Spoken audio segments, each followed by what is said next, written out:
Hei, apakah kau tahu apa itu hubungan perjanjian? Kita akan membahasnya. Dan kita akan langsung menuju renungan hari ini. Beberapa ayat pertama dari 1 Samuel pasal 18, Alkitab menggambarkan hubungan perjanjian antara Daud dan Jonatan, dan seringkali ketika orang-orang memasuki hubungan perjanjian, itu jenis komitmen yang paling kuat dan paling dalam, dan Daud dan Yonatan memasuki hubungan perjanjian. Sebenarnya, jika Anda melihat Alkitab, Anda akan menemukan bahwa itu adalah sebuah buku dengan dua perjanjian. Ada perjanjian lama dan perjanjian baru. Dan keduanya adalah buku tentang perjanjian, hubungan perjanjian dan menggambarkan perjanjian. Perjanjian lama menggambarkan hubungan perjanjian Tuhan dengan umatnya, dan perjanjian baru atau perjanjian baru menggambarkan hubungan Tuhan dengan umatnya melalui Yesus Kristus. Dan kemudian ada perbedaan, tetapi pertama, lihat David dan Jonatan dalam hubungan perjanjian, apa itu perjanjian sebenarnya, dan mengapa itu sangat penting. Kamu lihat, pada zaman kuno, sering ada pertukaran sepotong pakaian, menandakan bahwa kedua belah pihak, segala sesuatu yang saya miliki adalah milikmu. Saya memberikannya kepadamu. Ada pertukaran senjata. Itu menandakan bahwa semua kekuatan saya, semua otoritas saya milik Anda dalam perjanjian. Dan ada satu hal yang perlu Anda ketahui tentang hubungan perjanjian.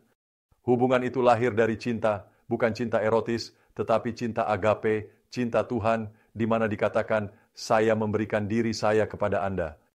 Aku mencintaimu. Dan itulah yang dikatakan Alkitab dalam 1 Samuel pasal 18, yang membahas tentang hubungan yang lahir dari kasih agape yang tulus, jenis kasih yang memberi diri yang dimiliki Jonatan dan Daud satu sama lain. Sekarang, ketika Anda melihat perjanjian baru, Anda menemukan bahwa seluruh perjanjian baru, hubungan yang kita miliki dalam Tuhan berakar dan berlandaskan pada kasih Tuhan untuk kita.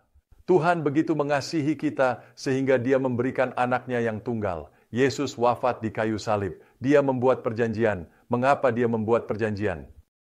Karena Dia mencintai kita. Dia mencintai saya dan Anda. Dia membuat komitmen. Dia berkata semua yang Dia miliki, Dia berikan kepada kamu dan saya. Dia mengatakan semua kekuatannya dan otoritasnya Dia berikan kepada Anda dan saya. Betapa indahnya hubungan dan perjanjian ini. Anda harus memahami sesuatu. Ada dua bagian dalam perjanjian ini. Bukan hanya satu pihak, ada dua pihak. Ketika Dia telah memberikan segalanya untukmu, kamu memberikan segalanya kepadanya. Dia meninggalkan takhtanya dalam kemuliaan untukmu. Dia memberikan semua kekuatannya kepadamu. Kamu memberikan semua kekuatanmu kepadanya. Dan Anda lihat, itulah perjanjian. Itulah keindahan dari hubungan perjanjian. Dan ketika kamu melakukannya, inilah yang Yesus bicarakan ketika Dia memanggil murid-muridnya.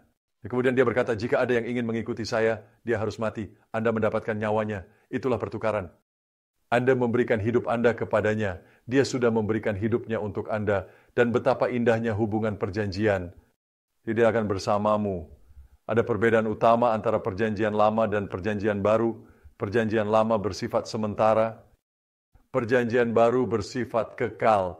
Itu berlangsung selamanya karena anak domba Tuhan yang kekal telah disembelih untuk dosa-dosa Anda dan dosa-dosa saya. Oh, betapa indahnya hubungan ini yang sangat indah. Mengapa kamu tidak bersujud dalam kasih dan berkata, Tuhan, terima kasih, aku menyerahkan diriku kepadamu hari ini.